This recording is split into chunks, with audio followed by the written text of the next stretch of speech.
Night had dropped all the way down, heavy and deep. The railway station was long behind them, and ahead there was nothing but open land. The kind of land where darkness isn't just something you see. It's something you feel crawling under your skin. A blizzard-like wind suddenly picked up.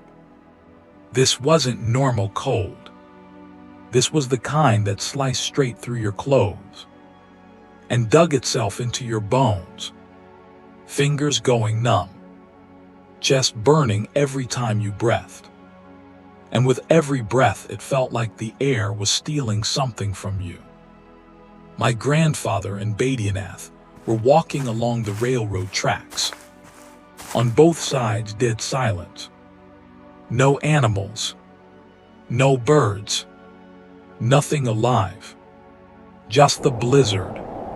Stopping, starting, getting violent, then easing up. Like it was thinking. Like it was deciding where to step next. My grandfather kept walking straight ahead. Same pace. Not fast. Not slow. Like he already knew. This night was taking him somewhere specific. Badianath's gut started acting weird. That tight, anxious feeling you get when you know something's wrong but can't explain it. He felt like someone was right behind them. He kept turning around, but every time all he saw was swirling white snow. When the wind brushed past his ears, it felt like someone was trying to say his name, but couldn't quite finish the words. Halfway down the track, Badianath stopped. Something twisted inside his stomach. He said, "You keep going. I'll catch up." My grandfather didn't turn around. Didn't ask why. Just kept walking. Now the blizzard was moving straight along the tracks. The cold settling into the rails, climbing up through their feet, into their bodies. Badianath had barely crouched near the bushes. When he felt it, the wind changed direction. The blizzard wasn't spinning anymore. It wasn't drifting. It was moving in one direction. The same direction my grandfather had gone. And then, out of nowhere, a scream. Not loud, not soft, just enough to make something snap inside your chest. Ki Akani. The words melted into the storm, spreading out. But every time they came back, they sounded heavier, more desperate. Badianath jumped up and ran. His feet slipped on the frozen ground, but he didn't stop. When he reached the tracks and saw what was ahead, his body locked up. My grandfather was there, but he wasn't walking. His body leaned forward. His steps barely touched the ground, like something was pulling him. And in front of him, white, a woman, wearing a white sari. So white, it stood out even against the blizzard. Her hair fell straight down her back, not moving, not reacting to the wind. The blizzard touched everything. The tracks, the ground, their clothes, their faces. But not her. She walked slowly, perfectly straight, like she was absolutely sure, like she already knew who was following her. My grandfather was screaming, but the sound didn't feel like it was coming from him, like it was someone else's scream, passing through his throat. Badianath stepped closer, trying to see the woman's face. And that's when his feet froze. There was no face, no eyes, no nose, no mouth, just a smooth, blank white surface, like someone had erased it. The blizzard went crazy, wind slamming straight into eyes and mouth. Breathing became a fight. Then, the woman stopped, right there, in the middle of the tracks. My grandfather stopped too. For a few seconds, nothing moved except the storm. Then the woman slowly started crossing the tracks. Her feet touched the ground, but left no footprints. She headed toward the bushes, and my grandfather followed her. Badianath tried to scream his name, but the sound died in his throat. The blizzard got so thick, you couldn't see straight anymore. The white sari and my grandfather slowly disappeared into the whiteout. And in that moment, Badianath realized this wasn't just wind. The blizzard wasn't weather. It was something that had already made up its mind. The blizzard had gotten so damn strong that Badianath couldn't even tell if he was looking ahead or just staring into pure white nothingness. The woman in the white sari and my grandfather both slowly vanished into the bushes. For a few seconds, Badianath just froze standing there. All he could feel in his ears was the wind spinning around his head. Like the blizzard wasn't just outside, it was inside his mind too. He slammed his eyes shut, then opened them again. And when he looked back at the tracks, my grandfather was standing there, alone. The woman in white was gone. My grandfather stood in the middle of the track, his body straight as a board, arms hanging stiff at his sides, neck bent at this weird, unnatural angle. His eyes were wide open, but like they weren't seeing anything at all. The blizzard was picking up even more. Badianath ran up to him, calling his name, stepped closer.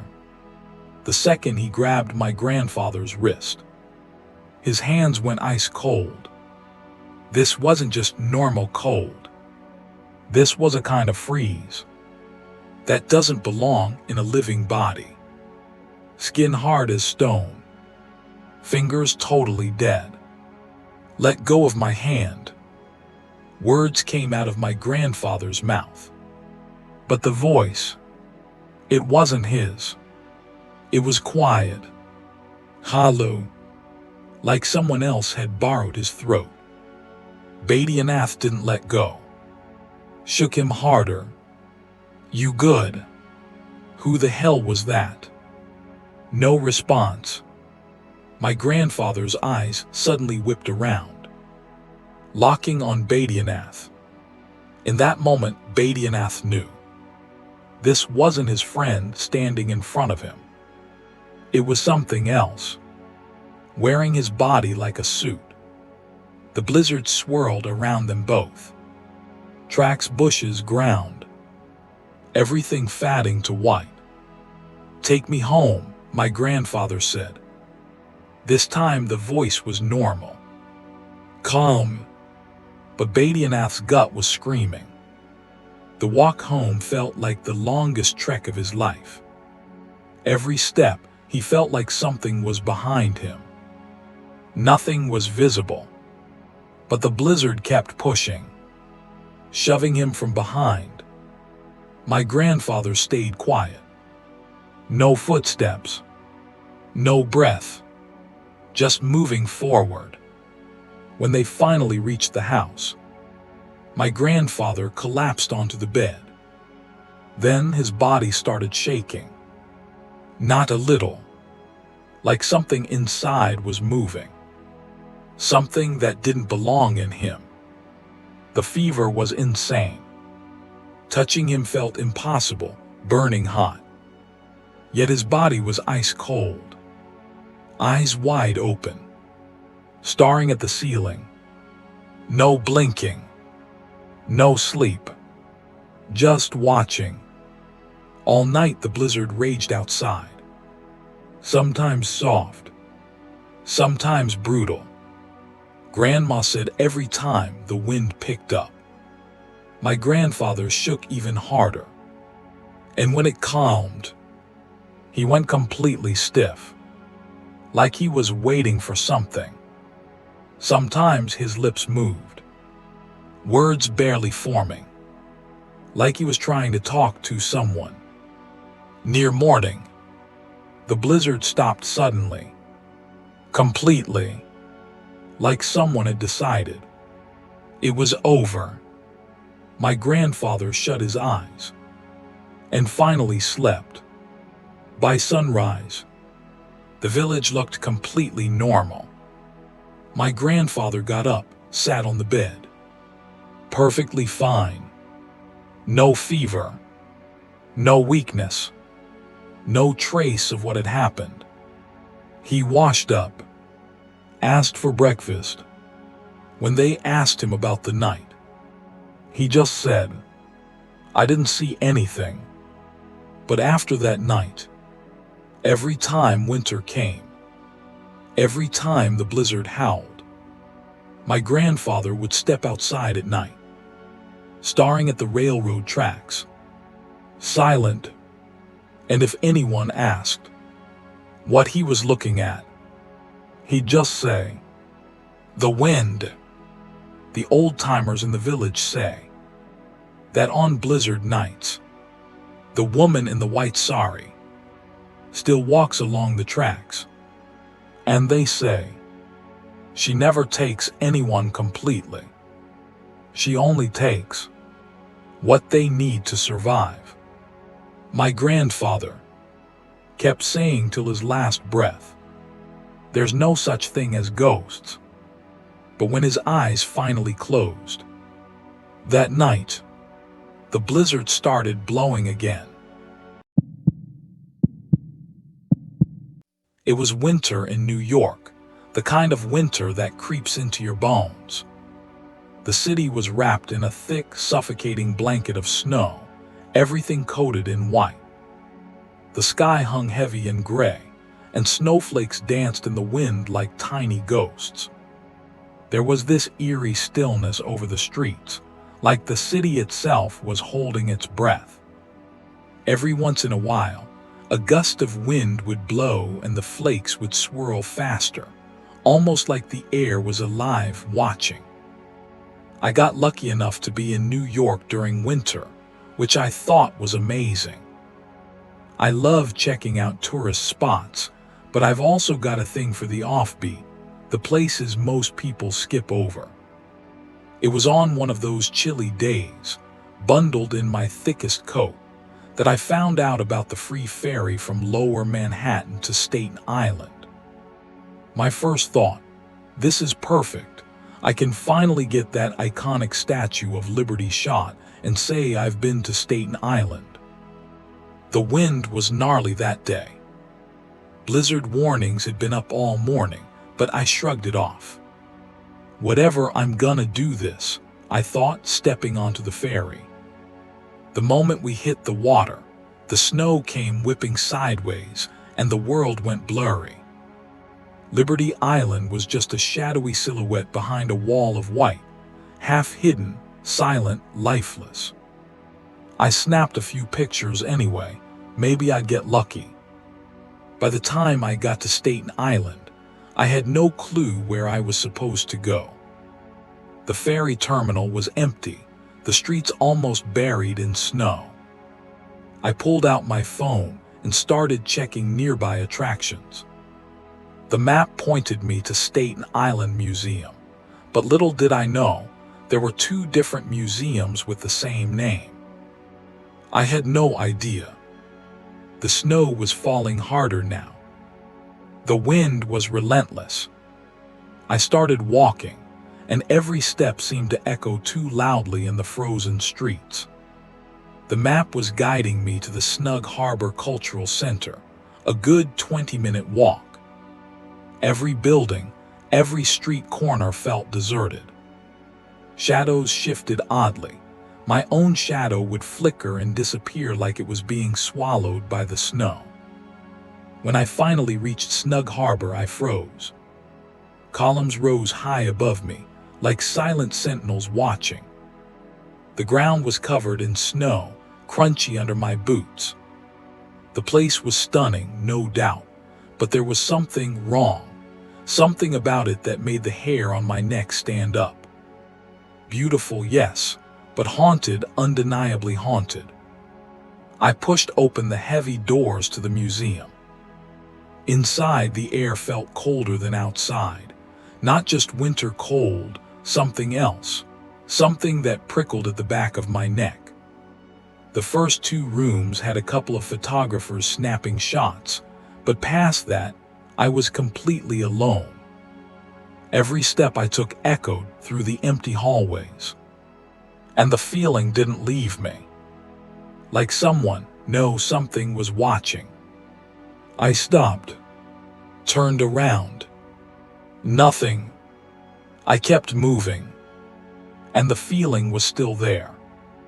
My chest tightened. My heart started pounding.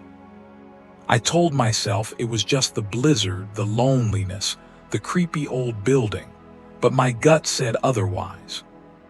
For a moment, I could swear someone was standing right behind me. I spun around, and it was just a security guard walking the corridor. I exhaled sharply, trying to calm myself, but my heart didn't listen. When I stepped back outside, the blizzard had picked up. The wind hit my face like a wall of knives. Snow clung to my jacket, my hair, my eyelashes. I walked the grounds and gardens, crunching through snow that had piled up waist-deep in places. Trees bowed under the weight of the snow, branches scratching the sky. And every step I took, I felt observed. Like something was moving just at the edge of my vision, disappearing when I tried to look directly at it. I ran into a staff member. She had gone out for tea and was heading back inside. I tried to make small talk, my teeth chattering, and said, "This place, it's gorgeous, but there's something off about it. Haunted, I swear." She just smiled, didn't say a word. Maybe she didn't need to. A few days later, after the blizzard had frozen the city solid, I was transferring my New York photos to my computer. That's when I saw it. The photo I had taken at the Snug Harbor entrance. At first, I thought it was just snow or lens flare. But as I zoomed in, it became clear. A tall figure, hooded cloak, and then a face. I called my friend over immediately. We stared at it together, zooming in again and again. And then we went quiet. There was an eye, perfectly clear. And it wasn't part of the building.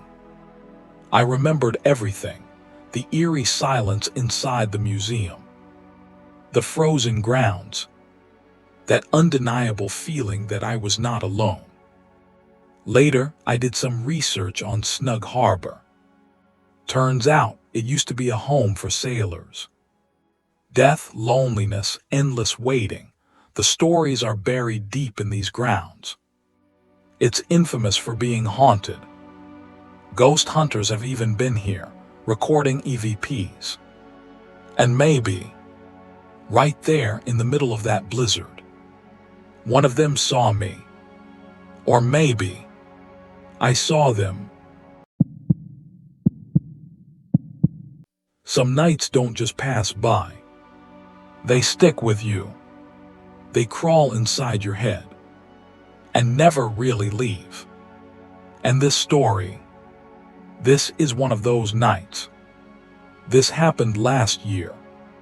But even now, when I close my eyes, I'm right back there. The same hotel, the same snow, the same darkness pressing in from every side.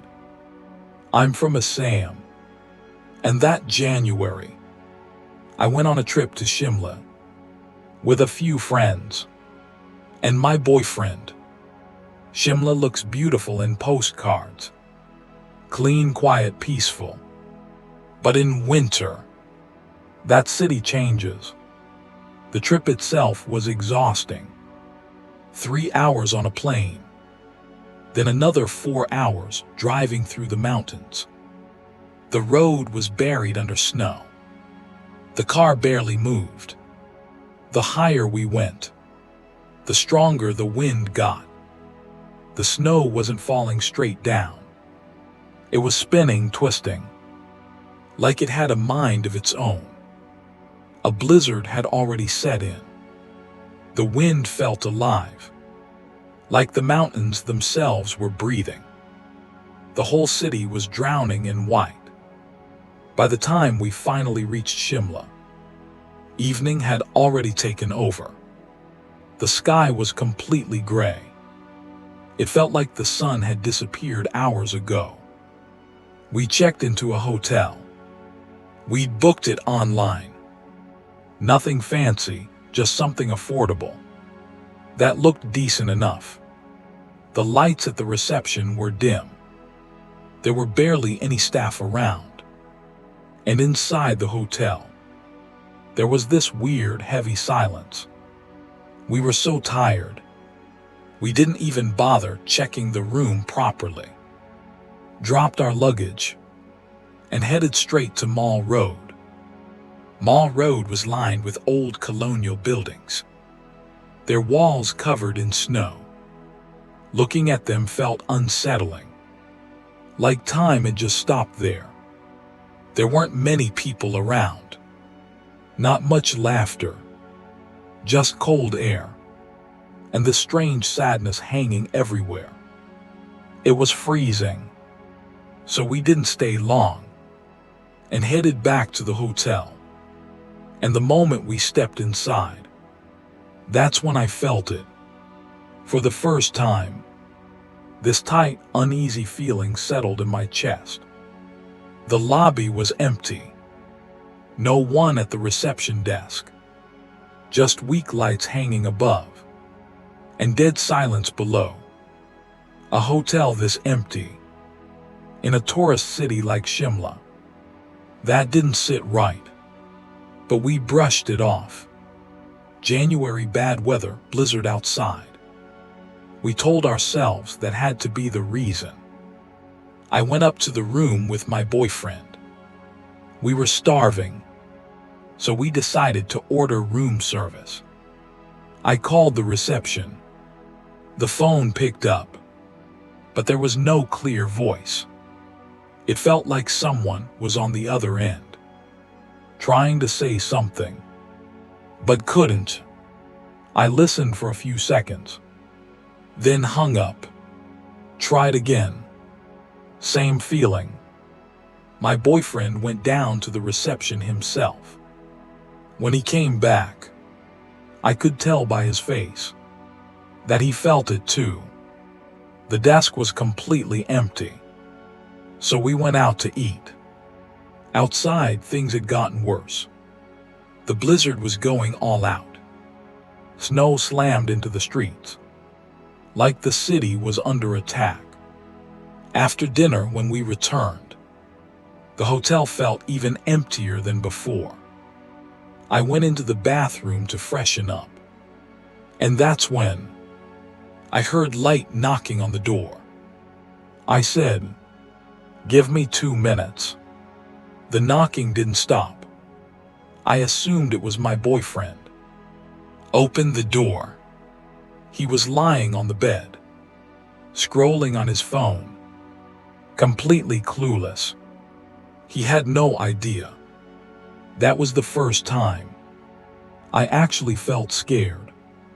Maybe it was exhaustion. Maybe my mind messing with me. Because of the blizzard, we went to sleep. The night kept getting deeper.